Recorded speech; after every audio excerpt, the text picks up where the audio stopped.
Welcome to the SUNY Cortland Spring Return to Campus Guide.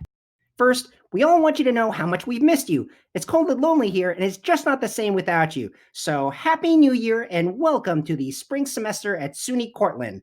We're looking forward to bringing our community back together, but sadly, as you know, this just can't be like other spring semesters. Please understand, there's a pandemic out there, and we need to talk about how we're all going to get off to a healthy start here in the Crown City, our beloved Cortland. In this video, we will discuss 4 things you will need to know and consider to return to campus. They are as follows. Thing number 1, screening.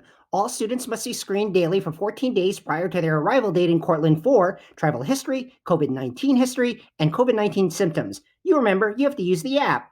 Make sure you do something to set your reminders, put stickies on your head, do whatever you have to make sure you do this daily for 14 days if you're coming back. Thing number 2, self-quarantine. Students must self-quarantine for 7 days prior to their arrival date in Cortland and confirm that they've completed their required 7-day self-quarantine period.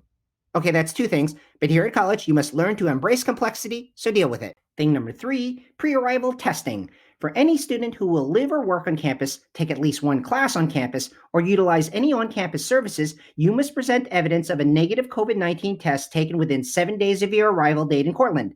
Testing is widely available at state, county, and commercial locations across New York and is covered by most insurance.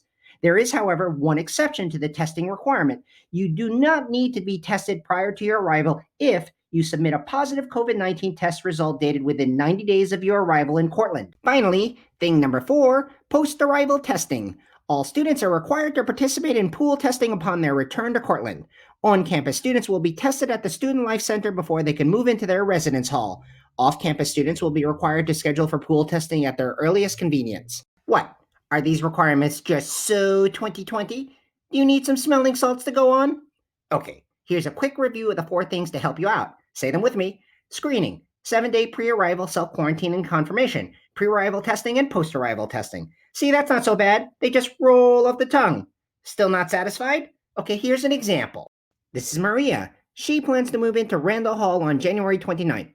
If she wants to do that, she'll need to start using her health screening app from January 15th, or 2 weeks prior to her arrival in Cortland. Next, she'll need to self-quarantine for 7 days prior to her arrival date, so she'll have to start that on January 22nd. During her self-quarantine period, she'll also have to go for a COVID-19 test. If she goes to a state or county testing facility, it might be smart to go early in her quarantine period because results may take longer to receive than at a local pharmacy. Finally, when her car pulls into Cortland with her family, she'll need to go directly to the pool testing center, confirm that she's quarantined for 7 days, and then get tested. After that, she can take her test documentation to Randall Hall and move in. See, that's not so bad. Just 4 things.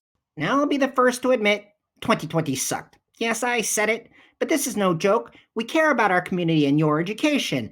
And this semester may be hard, but if we work together, we can move forward together. To do this, we must realize the power in our own personal responsibility. Masks and face coverings have been proven to be the first and last line of defense as social distancing is not always possible. And remember, this personal responsibility thing is not just about you. It's about the whole community. And for us to stay in school and work, we're all going to have to work together to be the solution. So wear your mask. Make sure you keep a safe distance from others, wash your hands regularly, wipe down your high-touch surfaces, and check in with yourself before you go outside. Well, that's all the time we have for now, kids.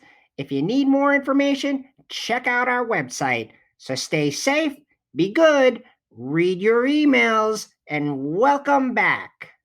Now go wash your hands.